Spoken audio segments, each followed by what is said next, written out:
अ, आपण कुठून आला? आम्ही वाईमेंढी तालुका जिल्हा यवतमाळ. अच्छा, कोणाचं लग्न आहे आपले? बोबडे मुलाचं की मुली? मुलीचं म्हणजे मुली. प्राजक्ता भानदास बोबडे अच्छा अच्छा, यवतमाळ. यवतमाळची. आपण काय करतो? मी पानाबा कन्स्ट्रक्शनमध्ये साईट मॅनेजर म्हणून. अच्छा अच्छा, या सर्वधर्मीय सामूहिक विवाहामध्ये लग्न करण्याचा विचार आपल्या मनात कसा काय आला?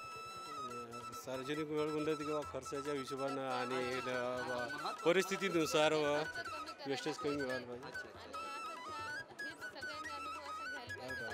तर बाहेरचं नाही आणि मुला मुलींना म्हणजे पूर्ण सगळे हे होऊन जाते, चांगलं वाटते. आणि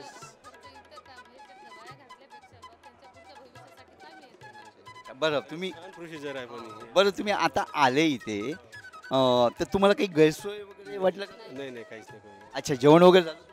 जेवण केलं आहे आम्ही. जेवणाला वगैरे विचारलं? हो हो विचारलं आणि तिथं गेटवरच आम्हाला सांगितलं पहिले जेवण करा, त्याच्यानंतर तुम्ही कार्यक्रमात जा म्हणून. बरं तुम्ही इथे व्यवस्था कसं वाटून आलं इथे? नाही, छान आहे व्यवस्था वगैरे. आणि आम्ही स्वप्नात बी पाहिलं नव्हतं की बा आमच्या मुलीजवळ एवढे याच्यातनी बा लग्न होईल बा म्हणून. लोकांचे आशीर्वाद हे म्हणजे खरंच खरं भाग्यवान. भाग्याची गोष्ट आहे तुमच्यासाठी. तुम्ही आलात, तुमची खूप खूप धन्यवाद.